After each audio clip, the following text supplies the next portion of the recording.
I don't want to start any rumors here, but there were people with certain last names, which I will not name here, that claimed to be superior to others with other last names. Let's just say that Oh, within the FLDS. So, that being said, there might have been some ideas, but it wasn't taught over the pulpit. okay. It wasn't taught that there needed to be a pure bloodline.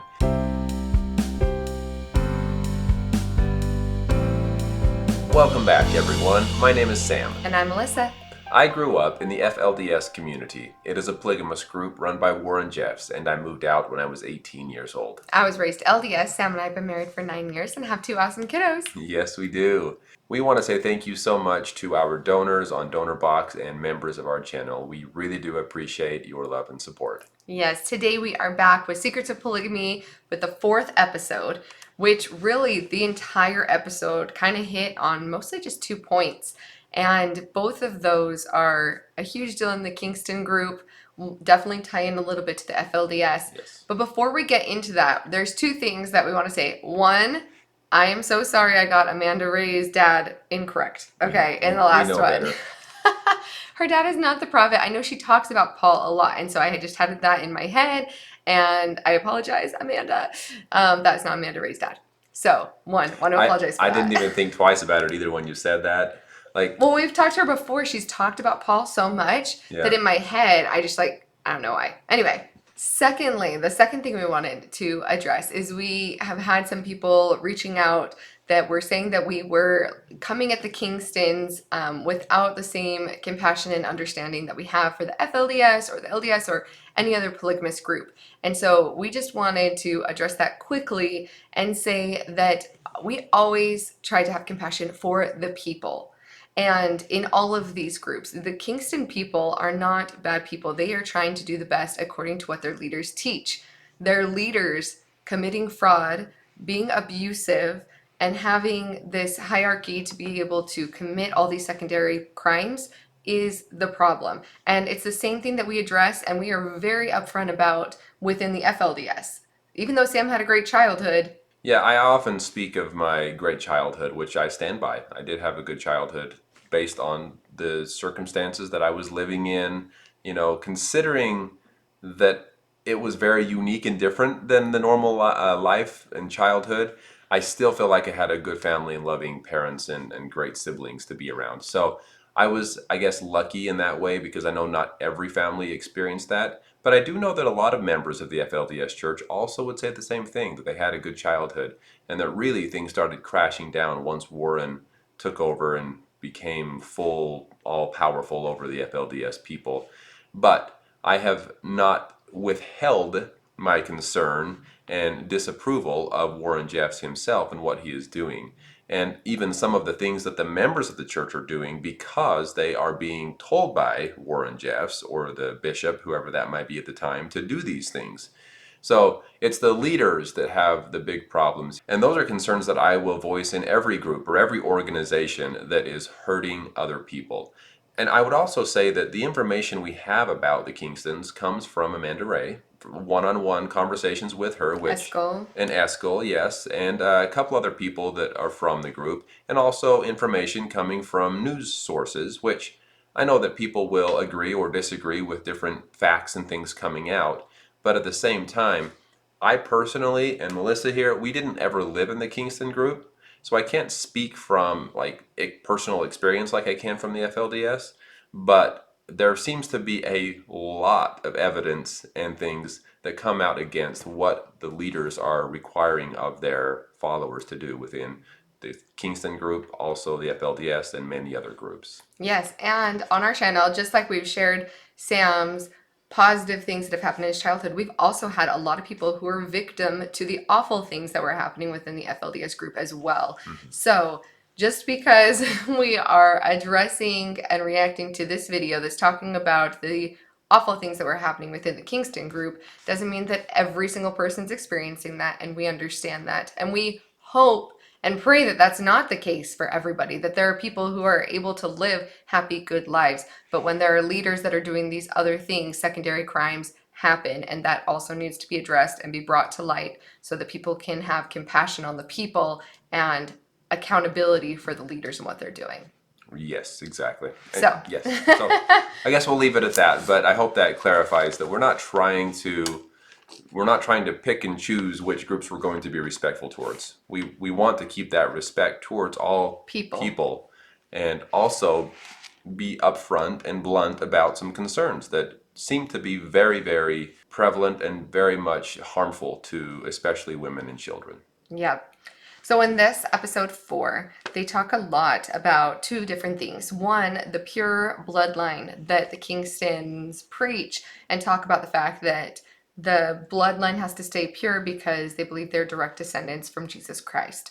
So because of that, they were talking about a lot of the incest that's happening where cousins are marrying each other or half brothers and sisters, and just really, really close relatives, and the problems that it's happening with child defects.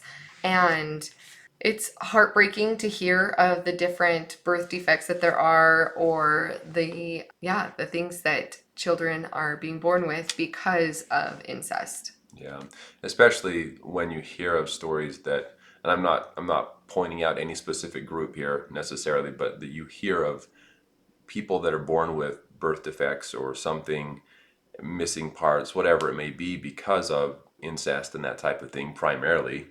And then you hear of because they're born this way, which of course it wasn't their choice, they are treated awful. And that's the even the bigger concern here. And people ask all the time, is that similar in the FLDS? Well, one, probably talk about, does there need to be a pure bloodline in the FLDS? And how closely, because it is such a small community, how closely are people getting married that are relatives? So starting with the pure bloodline, that is not the case in the FLDS.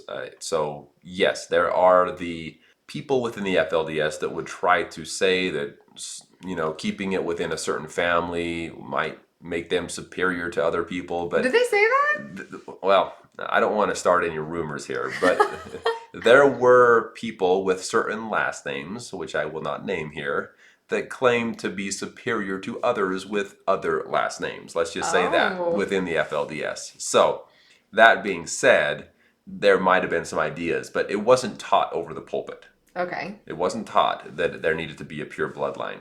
It was more about pure authority given down from all the way back to Jesus Christ down. That was what was taught, not the bloodline. So, because there were even people, in fact, my father's first wife joined the FLDS church as an adult. So she came from the outside world, joined the FLDS, and of course, that wouldn't be direct, pure, quote unquote, pure bloodline there, right? Yeah, but then she gets the last name, so the last name carries on. Exactly. So that kind of thing happened within the FLDS, especially back in the day before I was born. There was more of this people coming from the outside world, believe it or not. The FLDS used to be a lot different than it is today. And so there were actually people that looked at the lifestyle, looked at the way they were living. A lot of LDS, right? Yes, definitely. My father's first wife was from the LDS church and she converted to FLDS. But back in those days, it wasn't the FLDS that people know on the news. So in her mind, it was this almost an opportunity to go back to fundamentals, to the way things were before some changes happened in the mainstream LDS church. And so it was very positive to her. So, and then of course things changed over the years. But all that to be said, bloodline was not taught, but there still was some marriages, and this didn't happen in my family, so I didn't see this personally in my own family, but in other families I did see it, where cousins would be married. Even first cousins would be married sometimes. But Was it just like a lack of options, like a lack of people? Because sometimes, people always ask, okay, what happens when there's, if one man has to have like multiple wives, then do you have to get rid of the men since it's 50-50? Or like, was it just like a lack of options within the same age range so they're starting to marry cousins, or was it on purpose? so that's a great question. I don't think it was on purpose. Okay. I think it was either the prophet just says, hey, you're supposed to marry this person, or back in the day before Warren Jeffs, some of the members of the FLDS church would actually go to the prophet and say, hey, I would like your permission to marry so and so, and that kind of thing. And that would happen sometimes. And so if someone fell in love with someone else and then got married, sometimes not even knowing how closely related they were, I Oh. don't think they kept very close track of who was who as far as, I mean, I know I didn't. I guess I shouldn't speak for everyone, but I didn't really know who my close cousins were. I knew some of them, but I can tell you today there are a lot of cousins out there that I have never met. I don't know their name. There's just a lot of family ties within the FLDS. So I think that people doing it unknowingly probably happen more frequent than not. Okay. And then in the Kingston, they talked about the fact that that was causing birth defects Hmm. and missing limbs or different things like that. Did you see that within the FLDS? So there that did happen. Yes, to my knowledge, I don't know that it was a whole lot more than the normal. Okay. So not necessarily because of incest. I don't know for sure, honestly. I do know that there were quite a few of them, so maybe it was a higher percentage. And we would talk to some people in other families. I believe Joanna mentioned Mm-hmm. when we had her on that she was familiar with a lot more of that type of thing. So maybe within certain families it did happen more frequently than not. But like I said, within my family, I don't think there was any of the mothers were related to my father at all. And so that just wasn't something that I was super knowledgeable about. Yeah. The other big thing that they talked about, besides the pure bloodline, was a lot about them being raided and that the Kingston group might have insider knowledge. Obviously, we know that they were tipped off. And in this episode, there was a guy who even said that he knew somebody from the IRS called the Kingstons and said, "You're about to be raided, get ready." And so they went and got rid of all their inventory, anything that could implicate them in these crimes and in this fraud. And so they definitely had people like within the organization. And Matt is really going around and kind of pushing hard to try to figure out why some of these raids didn't happen for incest, because he was saying that there were all these warrants that had been given and that Jim Hill had them ready. He was ready to shut it down. He's like, if we can prove incest for most of their leaders, we'll just get rid of the top layer there. And that should help get rid of the incest within the group. And he had all the warrants ready, and then he gets a phone call last minute, and they're like, "You can't go." And Matt was really pushing to try to find out what was going on. Like, why did they stop this? And he was talking about Sean Reyes, how the Kingston had done campaign donations, but that's recent. He's the current attorney general Right, of Utah, yeah. of Utah.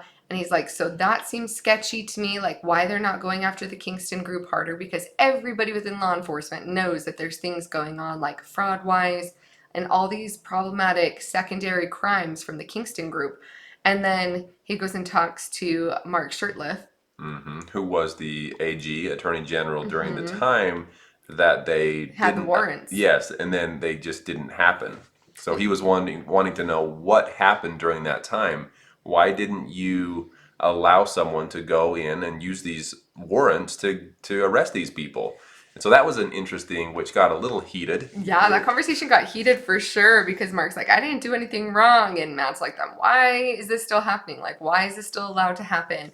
And at the end of the day, Mark was saying, the only way for us to do it with the type of manpower we had, now whether or not that's true, only Mark will know, right? But is that we would have to go into their church on Sunday and start doing DNA swabs to be able to prove the incest. And he's like, we weren't going to march into their church, which even Matt said that he agrees with that. You can't, if you start going into people's churches and places of worship on Sunday, that's a big issue, especially in America, in Utah. Like, not okay for people to go and start having law enforcement going into their church like they did in Well, FLDS. yeah. Well, within the FLDS, You're the Warren Jeffs was FBI. on the top 10 most wanted. So they were really doing whatever it took to get him. And they also, when they came to the meeting house when we were in church, they also weren't coming to the meeting house to take fathers away from their children sitting in the audience. Or Like, taking kids away, yeah. or kids away like they were talking about doing at the Kingstons. They were there for Warren Jeffs. When Warren Jeffs wasn't there and the leaders had all dispersed,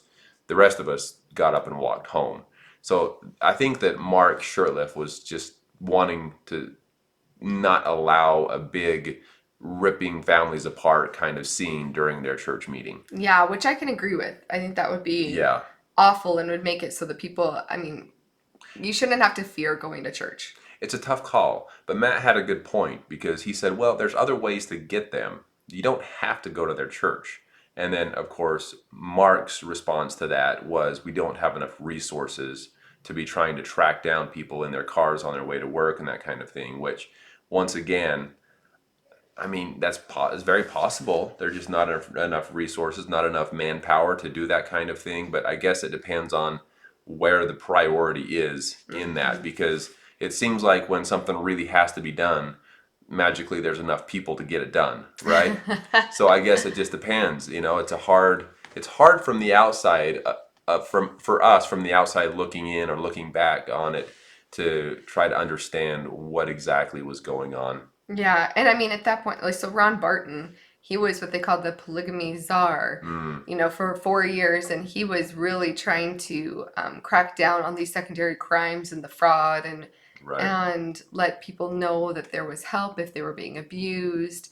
And Matt went and talked to him as well, just about his experience doing that. And, he said that he felt bad that he did it for those 4 years and then he had to step down and step aside. And no one really else has stepped into that position of trying to go hard after polygamous groups. And it's hard. I mean, if having a polygamy czar will teach you anything, it's that there are so many polygamists within Utah, 30 to 40,000 polygamists and fundamentalists, and such a tough line to toe between their freedom of religion, and now practicing polygamy is no longer a felony. So you're not going after people for polygamy itself, because again, that should just be freedom of religion. But then all these secondary crimes, it's so hard when there is brainwashing or when there is this intense, high demand religious groups. It's hard to find that line of where the mental abuse is starting or where normal religious indoctrination. You know what I mean? Right.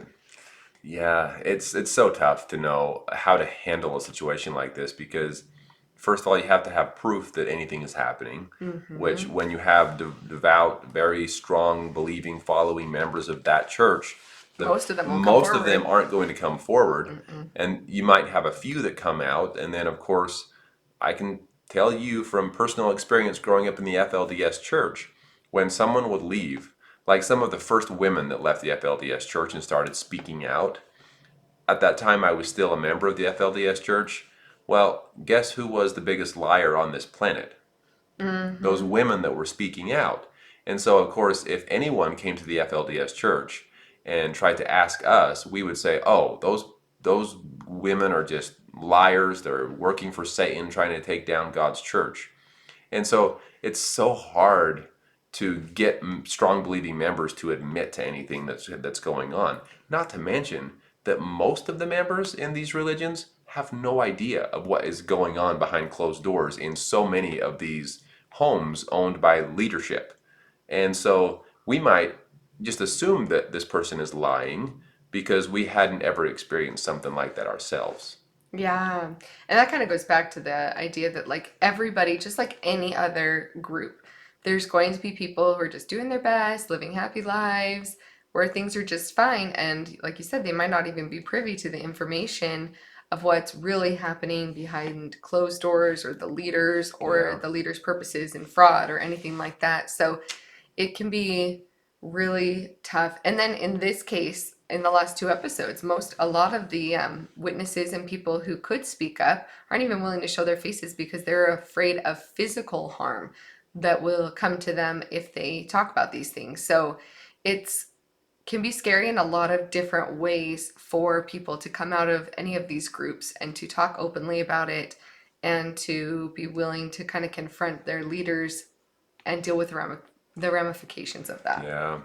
Yeah, no, it's something that we've experienced firsthand. Some people from these groups have reached out to us with questions and support, looking for support, but they wouldn't even tell us their names. Yeah. They're so afraid of what the leadership could do to them, which is just so terrifying to me to think that things like what was going on with the LeBaron group, with the Mexican LeBaron group, where they were killing people that didn't follow suit and stay in line. that kind of thing, people are still worried about today.